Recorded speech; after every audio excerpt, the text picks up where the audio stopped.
título da mensagem de hoje é: como um grito pode se transformar num rugido.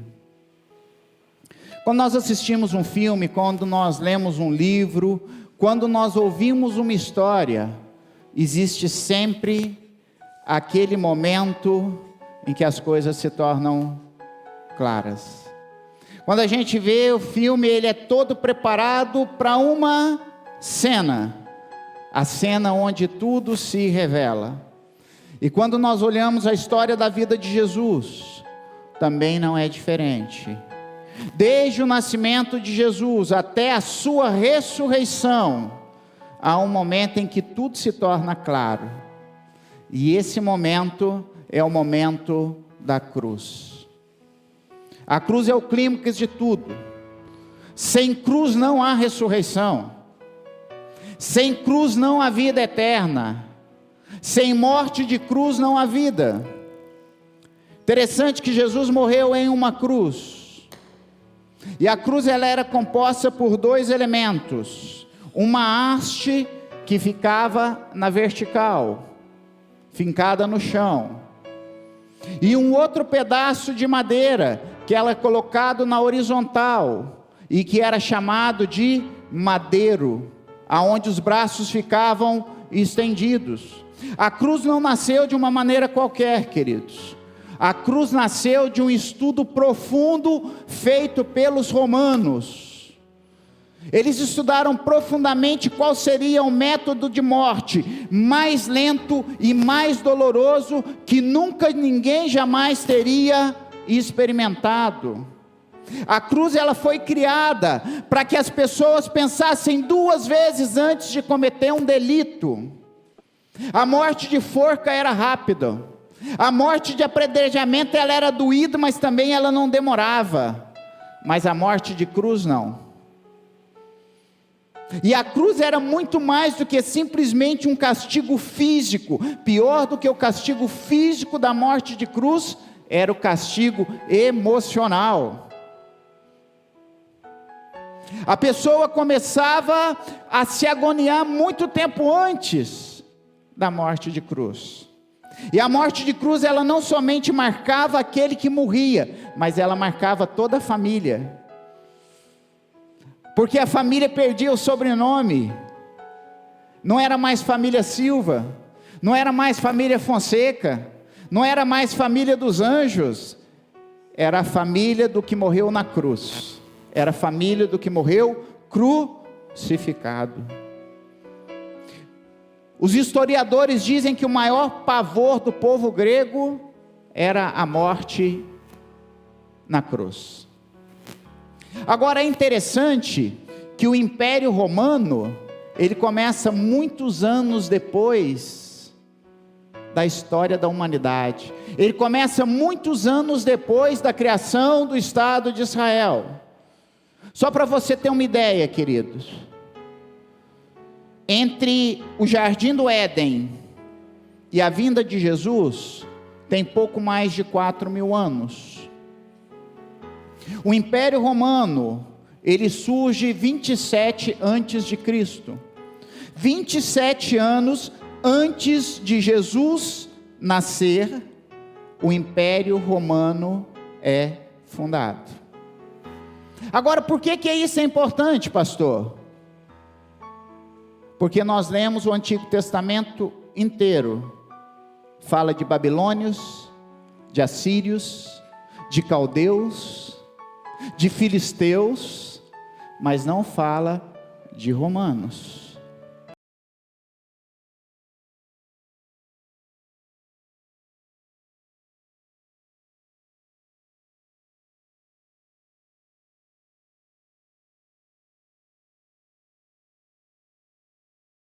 Início e o final de todas as coisas.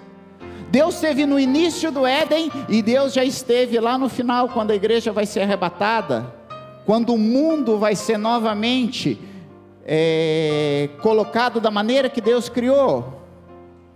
E agora, olha como é interessante. Abre a sua Bíblia no 5º livro da Bíblia, no livro de Deuteronômio, no capítulo 21. Deuteronômio, quinto livro da Bíblia, capítulo 21. Deuteronômio significa...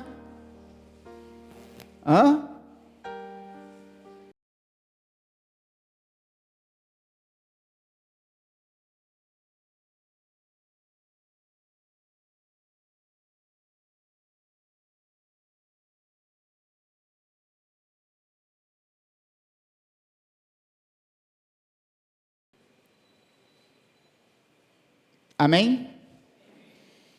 Deuteronômio 21, versículo 22. Quando também em alguém houver pecado, digno do juízo de morte, e haja de morrer e o pendurarem no madeiro, o seu cadáver não permanecerá no madeiro, mas certamente o enterrarás no mesmo dia, porquanto pendurado é maldito de Deus.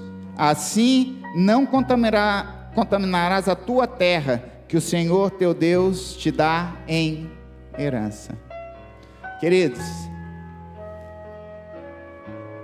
quase 4.000 anos antes da cruz ser inventada como forma de martírio, de suplício, Deus tinha falado: maldito aquele que for pendurado no madeiro.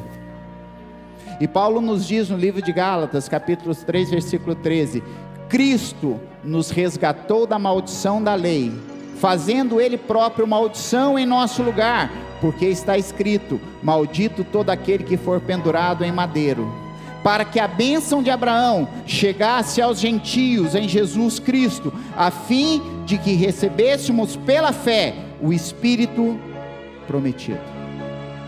A cruz é o grande momento da história. A cruz é o grande momento de Jesus. Quem estava aqui quando nós vimos o filme Você Acredita? Quem já viu Você Acredita? Há uma pergunta naquele filme: você acredita na cruz? E se você acredita, o que você vai fazer a respeito? Essa noite eu queria te convidar para a gente fazer uma viagem na última semana de vida de Jesus. O que a gente pode fazer numa semana? Às vezes a gente imagina assim: uma semana passa tão rápido, uma semana não dá para fazer nada, pastor. A pessoa tira 30 dias de férias, quando chega no trabalho, chega com cara de cansado. Como foi a última semana de Jesus? A Bíblia diz que Jesus começa o seu ministério aos 30 anos, que era quando os mestres tinham reconhecimento. E durante 3 anos e meio, Jesus ensina sobre a chegada do reino de Deus. Jesus começa a ensinar: arrependam-se, porque o reino de Deus é chegado. Jesus passa 3 anos e meio ensinando seus discípulos.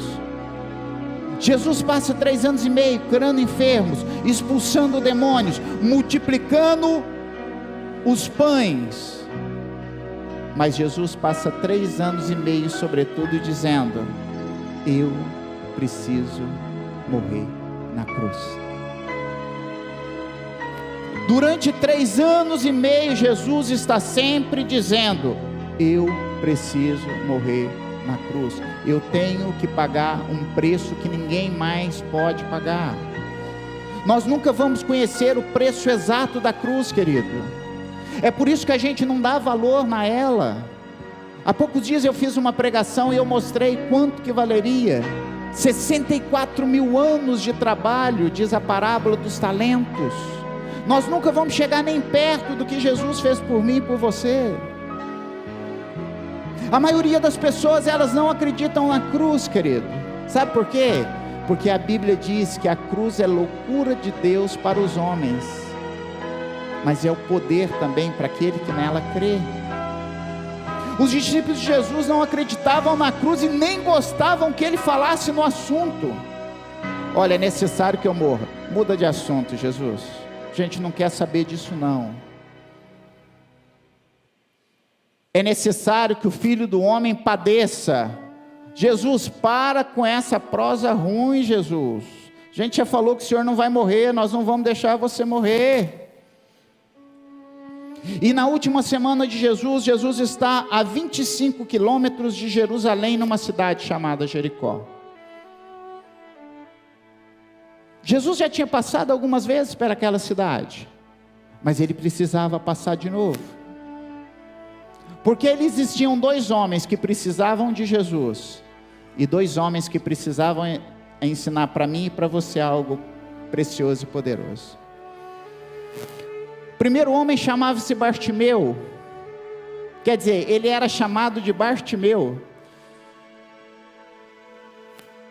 O camarada era tão desgraçado, querido, que nem o nome verdadeiro dele a Bíblia fala, porque Bar em hebraico quer dizer filho. O pai dele chamava Timeu, Bartimeu, filho de Timeu, mas qual que era o nome?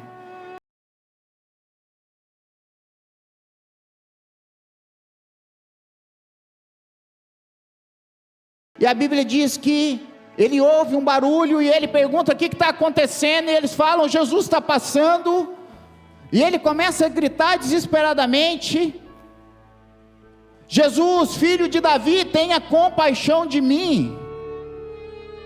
E a Bíblia diz que à medida que Jesus vai se afastando dele, ele grita mais alto, Jesus, filho de Davi, tenha compaixão de mim.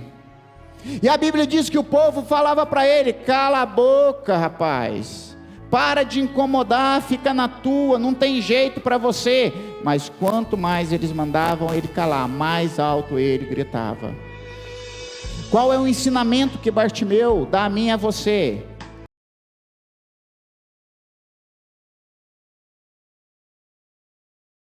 Parece que a nossa esperança está longe, quanto mais alto nós gritarmos, Jesus, filho de Davi, tenha compaixão de mim, mais rápido ele vai ouvir, e mais rápido ele vai vir nos socorrer.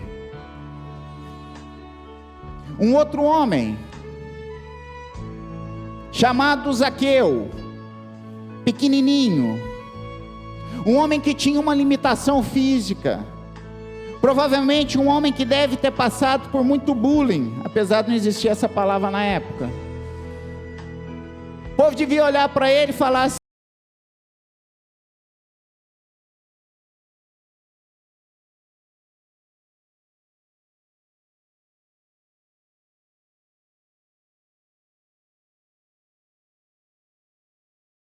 uma pessoa aqui na igreja que é a única que eu conheço no mundo que quando ela quer se disfarçar, ela não precisa colocar máscara, basta ela colocar um salto alto que ninguém conhece ela. Zaqueu era a mesma coisa.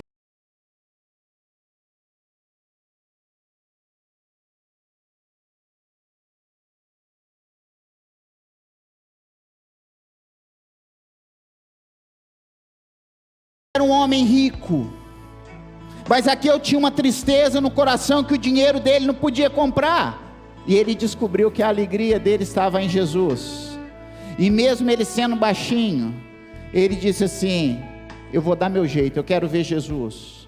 A Bíblia diz que ele sobe num zambujeiro, numa figueira brava. Eu estive em Israel, eu vi a árvore cheia de espinho, toda nodosa, mas ele não se importou, ele subiu lá, se agarrou naquela árvore e falou assim, quando Jesus passar eu falo com ele. Mas Jesus é tão maravilhoso que a Bíblia diz que antes que Zaqueu visse Jesus, Jesus olhou para ele e falou assim, Zaqueu, desce depressa, porque hoje me convém comer na sua casa. Então Jesus chega na casa dele e começa a falar sobre o reino, começa a falar para ele, Zaqueu, não junta tesouros aqui na terra, porque a traça vai comer. Zaqueu, tudo que você tem não vai subir com você, tudo que você tem material vai continuar aqui, Zaqueu. Você precisa ter os seus olhos naquilo que realmente importa, que são as coisas espirituais. E aí Zaqueu vem ensinar a mim e a você algo muito poderoso, que quando Jesus verdadeiramente entra na nossa vida, as coisas materiais já não fazem mais parte de nós, já não são mais a nossa busca. A primeira frase que sai da boca de Zaqueu, depois que ele aceita a Cristo, é: vou dar metade de tudo que eu tenho para os...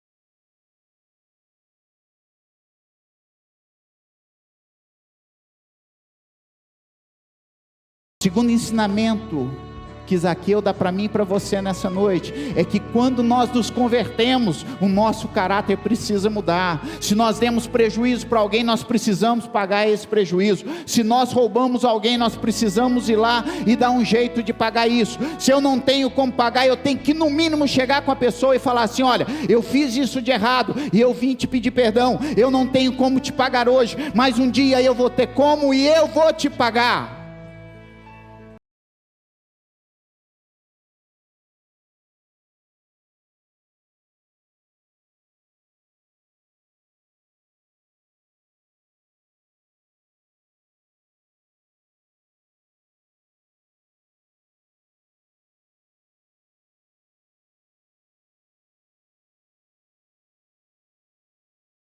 Ele diz que tinha uma pessoa que acreditava. No Evangelho de João, no capítulo 12, a Bíblia diz que 3 quilômetros antes de Jesus chegar em Jerusalém, para aquela que seria a sua última semana de vida, ele para numa aldeia chamada Betânia, e ele vai almoçar na casa de 3 amigos: Lázaro, Marta e Maria. E Jesus já tinha ressuscitado Lázaro, e a Bíblia diz que a Maria chega então ali com ele, e quebra um vaso de alabastro, quebra um perfume caríssimo, 1 ano de salário, e se ajoelha aos pés de Jesus, e começa a enxugar os seus pés com aquele perfume, e os discípulos acham que aquilo é uma adoração extravagante. Por que que não pegaram esse dinheiro e deram aos pobres? Na realidade, Judas queria o dinheiro para meter a mão na bolsa. Judas era o tesoureiro de Jesus. Jesus é diferente de todas as pessoas que já passaram por aqui, querido. Quem em sã consciência ia pegar um ladrão? Qual agricultor que ia pegar uma raposa e colocar para tomar conta do galinheiro? Mas Jesus fez isso. Sabe, querido, quando nós acreditamos na cruz, nós lançamos a nossa melhor oferta no gasofilácio do Senhor. Aquela mulher, ela estava preparando Jesus para a sua morte. Tanto que Jesus diz assim: deixai-a, para de criticar. Vou falar para vocês uma coisa: aonde esse evangelho for pregado, eles vão se lembrar desse dia. Não o gesto dela derramar o perfume, mas o gesto dela acreditar na cruz, e de ela acreditar que Jesus ia ressuscitar. E aí Jesus sai de Betânia, e saindo de Betânia, ele sobe um pequeno elevado, e depois tem uma descida, um morro descendo, e esse morro chama Jardim das Oliveiras. E lá de cima Jesus contempla, uma semana antes dele morrer, e ele diz que ele chora, a Bíblia diz que ele chora, e ele olha e diz assim: ah, Jerusalém, Jerusalém, que mata os profetas, como eu gostaria de pegar você e colocar você debaixo das minhas asas, como uma galinha que cuida dos seus pintinhos, querido. É o mesmo sentimento que tem no coração de um pastor, que olha e diz assim: ah, como eu gostaria de pegar essas ovelhas e colocar elas junto de mim, para que elas não continuassem fazendo as besteiras que elas teimam em continuarem fazendo, mesmo depois de serem ensinadas. A chegada de Jesus é triunfante em Jerusalém. A Bíblia diz que ele entra montado num jumentinho, e o povo com ramos gritando: hosana, hosana ao rei. Mas Jesus não se deixa impressionar com aquilo. Jesus sabe que aquelas mãos que estão dizendo lá, glória ao rei,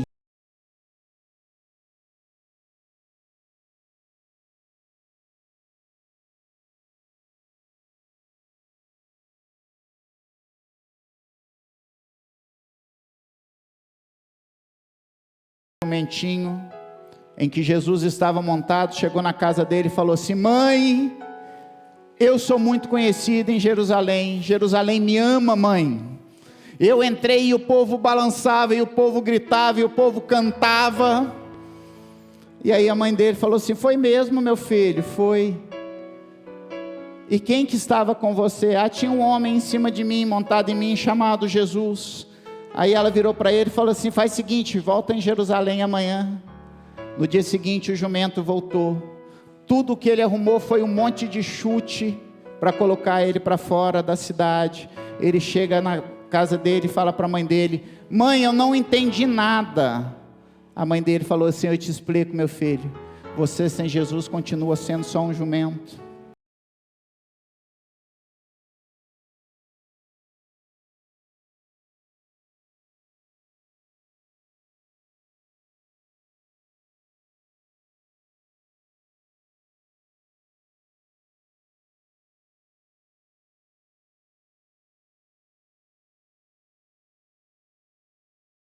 No templo, ele vê um monte de cambista, porque naquele tempo, queridos, existia uma lei, que cada homem que fosse na Páscoa, ele precisava pagar uma taxa para o templo, e essa taxa era pagada no dinheiro de Israel, e iam muitos estrangeiros, então se fazia ali câmbio, se trocava o dinheiro estrangeiro pelo dinheiro de Israel, mas é lógico que eles não trocavam um pelo outro, eles cobravam uma taxa a mais.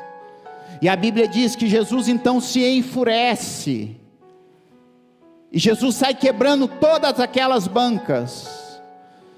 E tem gente que pensa assim: ah, mas Jesus perdeu a paciência, Jesus não tinha que ser assim não. Queridos, sabe por que Jesus estava tão bravo?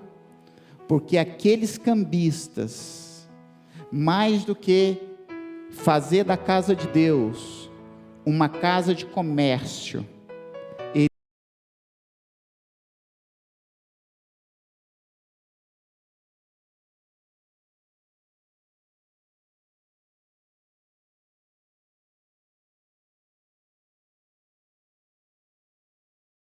Jesus está em Jerusalém, poucos dias antes da sua morte.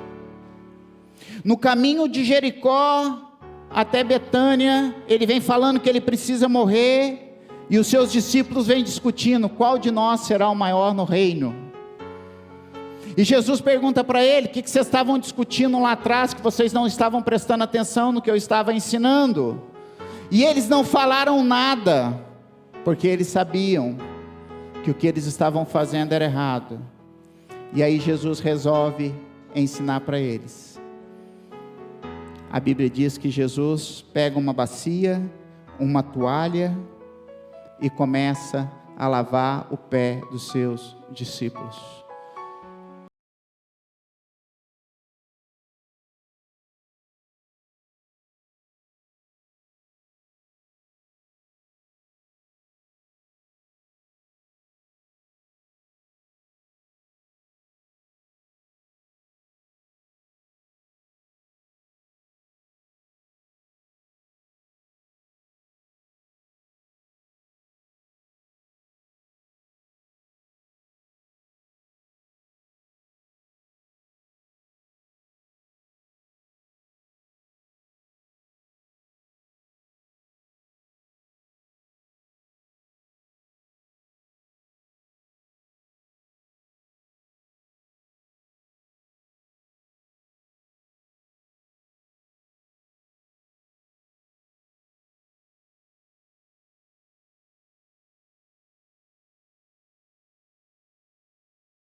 pé dos seus discípulos. Aquele que é digno de toda honra, de toda glória, aquele que a Bíblia diz que todo joelho se dobrará no céu, na terra e embaixo da terra. Agora é Ele quem está ajoelhado, se tornando servo, lavando o pé dos seus discípulos, mostrando para mim e para você que se Ele, que é o maior de todos, pôde fazer isso, porque às vezes o nosso coração é tão orgulhoso de não fazer pelo nosso irmão. Pedro se nega: se o Senhor me lavar, eu não quero. Jesus disse para ele: meu filho, se eu não te lavar, você não tem parte nesse ministério. Jesus está dizendo para mim e para você: se você não me deixar lavar o seu pecado com o meu sangue, você não faz parte desse reino. Se você se negar a deixar que o meu sangue lave o seu pecado, você não faz parte desse reino. E depois que Jesus lava, então vem o momento da ceia. E ali na ceia vai ser revelado o traidor. Judas já tinha combinado a traição de Jesus. Jesus já sabia que Judas ia trair. O que ninguém, nem Judas, imaginava era quais seriam as palavras que Jesus usaria para aquele que iria trair. Se uma pessoa te traísse, se você encontrasse com ela, quais as palavras você usaria para falar com ela? Qual seria o primeiro nome bonito que você ia usar para ela?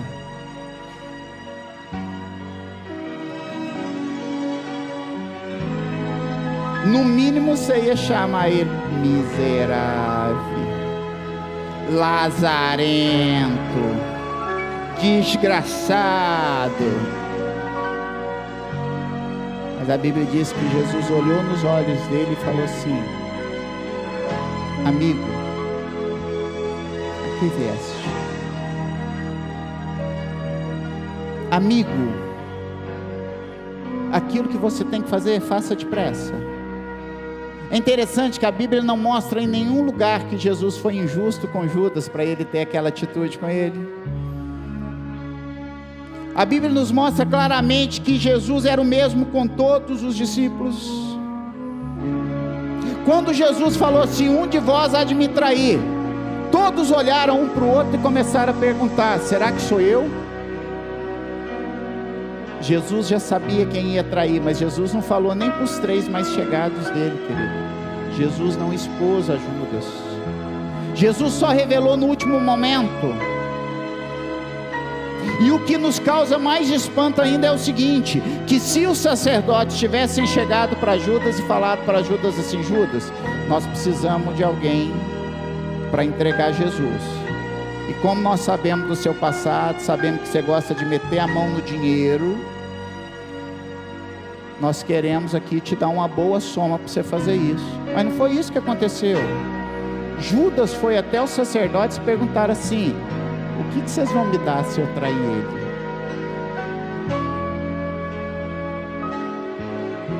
Eu acho que diante desses fatos, a última coisa que passaria na sua cabeça e na minha seria chamar uma pessoa de amigo.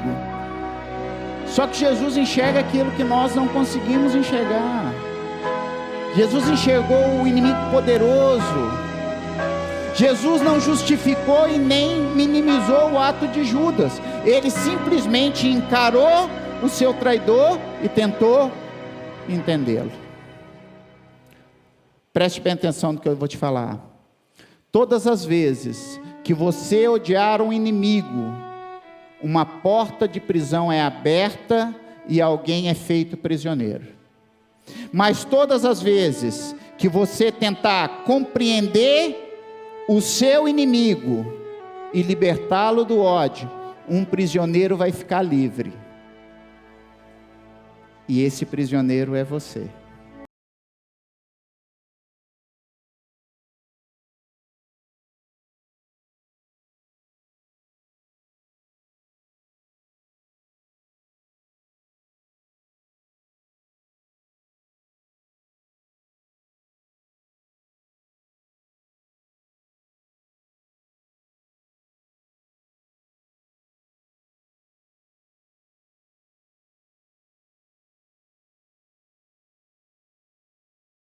a guarda do sumo sacerdote. Mas Jesus não pretendia fugir, Jesus não queria escapar. Todo mundo sabia que Jesus, aonde ele estava, Jesus estava esperando aquele momento. Eles foram mais de 100 esperando encontrar um covarde, mas eles encontraram um vencedor invicto.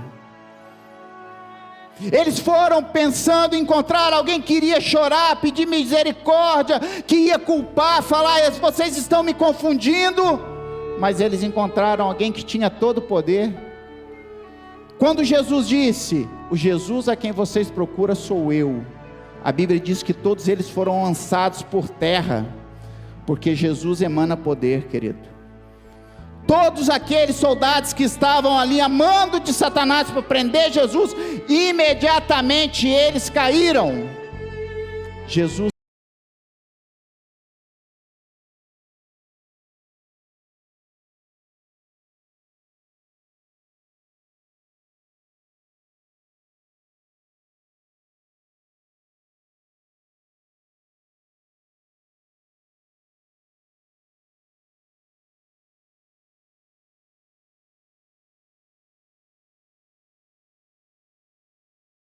ele tinha levado seus discípulos para orar, deixou 8 mais distantes, os 3 mais chegados ele deixou a 30 metros, um tiro de pedra, e ele foi orar.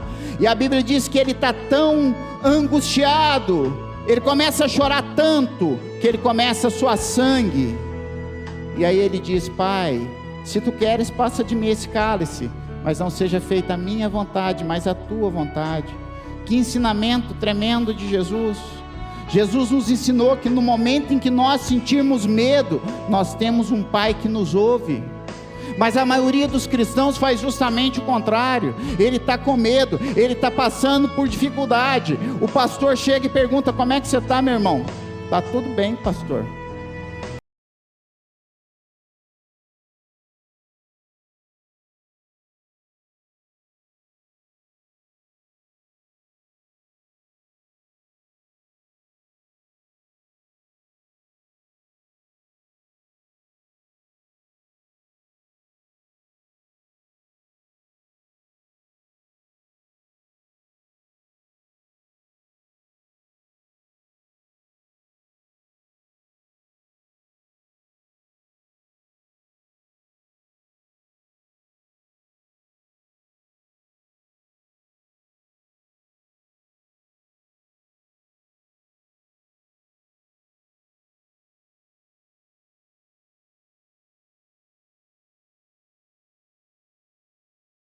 Pedro tinha se gabado: eu vou até a morte com o Senhor, eu nunca lhe deixarei, ainda que todos te neguem, eu não te negarei. Entretanto, quando ele é reconhecido, ele nega Jesus não uma, nem duas, mas 3 vezes. Jesus tinha advertido ele, mas Pedro não entendeu. Pedro, o valente, o valentão, tinha negado Jesus diante de uma menina. E agora Pedro vai ter que conviver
diante de Pilatos, o cônsul romano, e Pilatos não vê uma razão para condenar Jesus.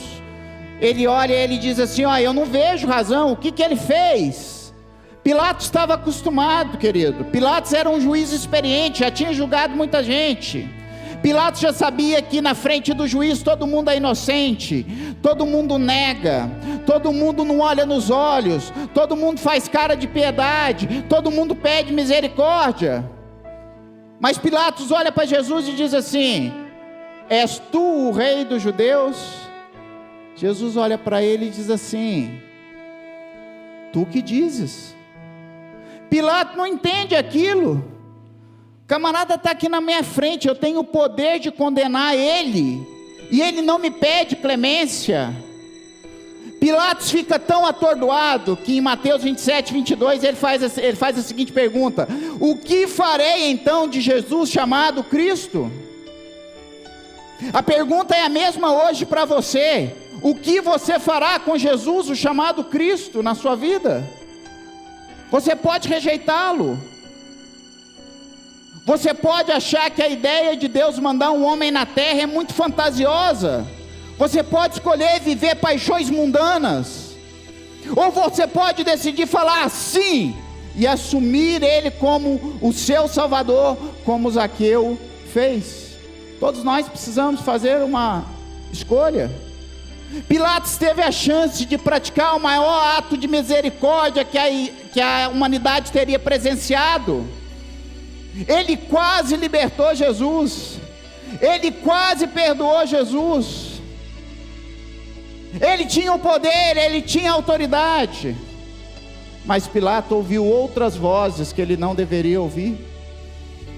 A voz da consciência de Pilatos falava: ele não tem pecado, ele não tem crime, ele não pode ser condenado. A Bíblia diz que a mulher dele sonhou, chegou para ele e falou: Pilatos, esse homem aí que você vai condenar, Deus me mostrou que ele é santo, não faça isso. Mas ele ouviu outras vozes, ouviu a voz de Satanás, a voz que Satanás mandava falar com ele, prevaleceram. Querido, na sua vida, quantas vezes também isso não acontece? Jesus fala com você através do pastor, através do discipulador. Deus coloca dentro da sua consciência: não faça isso, mas você ouve a voz do diabo, ouve a voz do mundo. Pilatos descobriu que o quase é uma atitude suicida. Pilatos lavou as suas mãos. Pilatos lavou as suas mãos. E Pilatos descobriu que não existe nada pior do que poder fazer e não fazer nada. Você pode ter a oportunidade de lavar a sua mão 1000 vezes, querido, mas nada vai te livrar se você tiver a oportunidade de fazer o bem para uma pessoa e você não fizer. Jesus nunca foi quase, querido. Jesus nunca foi quase Deus. Jesus nunca foi quase homem. Jesus nunca foi quase Salvador. O que Jesus tinha que fazer, Ele fazia até o final. Querido, ou você é por Ele ou você é contra Ele. E o maior contentamento do diabo no inferno é olhar para as pessoas e falar assim: você teve a oportunidade, mas você ignorou. O seu pastor te falou, mas você não quis dar ouvido. O teu discipulador corria atrás de você e você corria dele. Você sabia. Cristo viveu uma vida que nós não conseguiríamos viver. Tomou sobre si o castigo que era nosso e que nós não conseguiríamos suportar.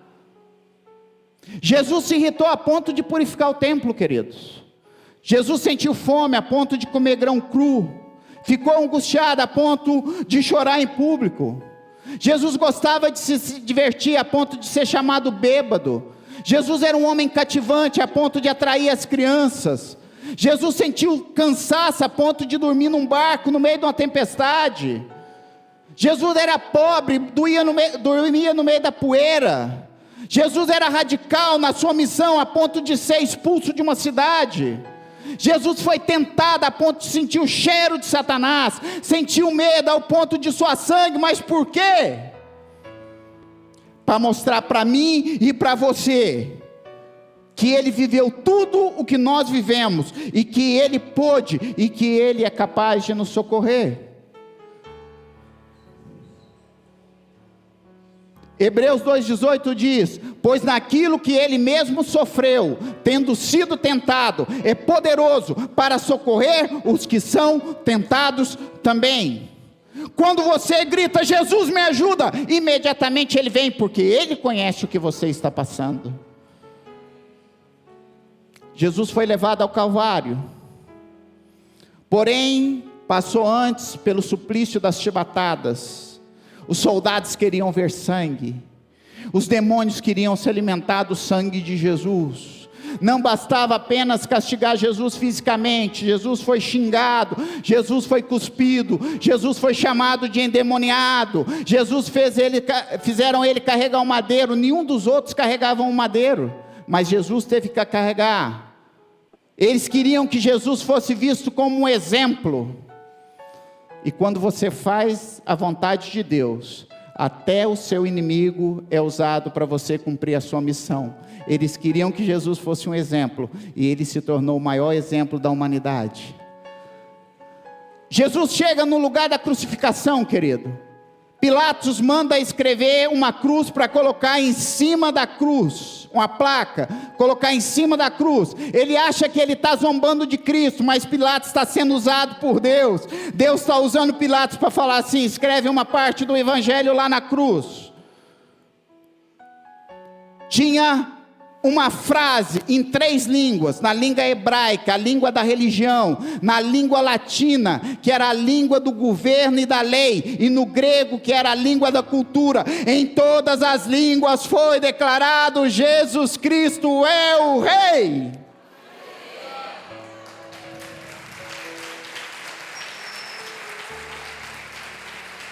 Em todas as línguas foi dito: Jesus Cristo é o Rei dos reis, o Senhor dos senhores, e fora dele não há salvação. Os soldados estavam pertinho da cruz, mas estavam longe de Cristo. Jesus está morrendo na cruz, e os soldados estão jogando dados para saber quem que vai ficar com a túnica dele. Quantas pessoas têm estado perto da cruz e longe de Cristo? Quantas pessoas têm colocado no fato de virem à igreja todo domingo a sua salvação? Deus não quer que você seja religioso, querido. Deus quer que você seja um pecador arrependido.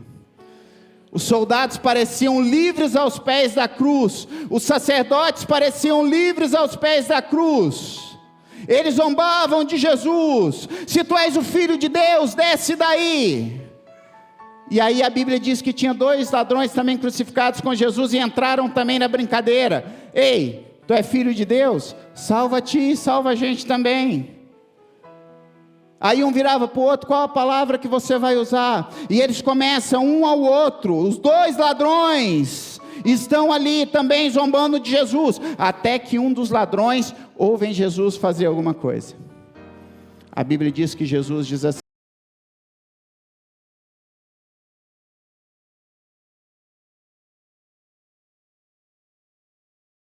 quando nós ouvimos a palavra de Deus e nós recebemos a revelação, a mudança de vida na nossa vida é imediata.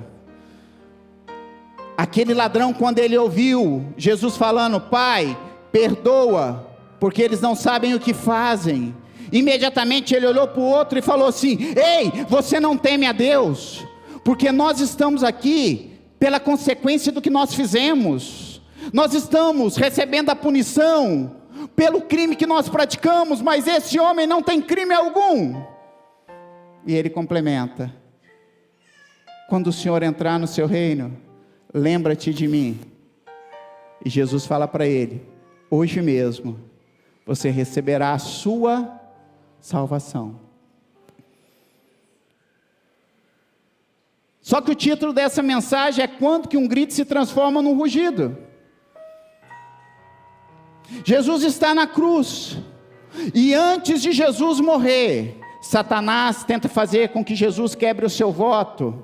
Jesus diz: eu tenho sede. Oferecem para ele vinagre e fel, e Jesus diz: não vou tomar. Ele recusa tomar. Então ele dá um grito: está consumado. Terminou o que eu precisava fazer. Chegou o fim, o plano de redenção já foi assinado, o ferrão da morte foi removido. Muitos achavam que aquele era um grito de derrota, muitos achavam que aquele grito era um grito talvez ali de acabou tudo. Não, era um grito de vitória, um grito de conquista, querido, um grito de satisfação. O grito de Jesus foi tão forte que rasgou o véu de alto a baixo. Era uma cortina muito grossa, queridos, e ela foi rasgada como papel de seda. Aquilo que nos impedia de chegar ao Pai foi removido. Aquilo que nos impedia, que nos obrigava a ficar no átrio ou no máximo no santo lugar foi removido. Hoje eu tenho acesso direto ao santíssimo lugar, ao lugar aonde Deus está. Lá no templo tinha uma placa lá escrita assim: não se aproxime, passou daqui morre. Jesus tirou essa placa e botou uma placa: você é bem-vindo a hora que você quiser, quando você quiser entra aqui, quando você precisar de ajuda eu estou aqui, qualquer dia, qualquer hora. Agora a religião tenta levantar essa cortina de novo. O religioso levanta essa cortina dentro do seu coração. Não permita que os seus pecados, seus erros te afastem de Deus. Se você pecar, o sangue dele é poderoso para te perdoar. Para nós terminarmos, querido, a Bíblia diz que lá nos pés da cruz tinha um centurião. A morte para ele não era novidade, ele já tinha matado muitos, ele já tinha visto centenas de execuções, mas aquela crucificação atormentou ele. Ele não conseguia compreender o segredo daquele homem, daquele nazareno. Como é que esse homem não se defende? Como é que ele não se justifica? E quando Jesus gritou: está consumado, aquele homem não ouviu um grito, querido, ele ouviu o rugido do leão da tribo de Judá. O céu escureceu, a terra tremeu. Jesus estava com os braços presos na cruz, não podia abraçar ele, os pés de Jesus estavam pregados, Jesus não podia andar em direção a ele, mas quando ele olhou nos olhos de Jesus, ele viu fogo. E quando ele viu fogo, ele disse: esse não é um camponês, esse não é um pescador, esse não é um homem qualquer, verdadeiramente ele é o Filho de Deus. Aleluia!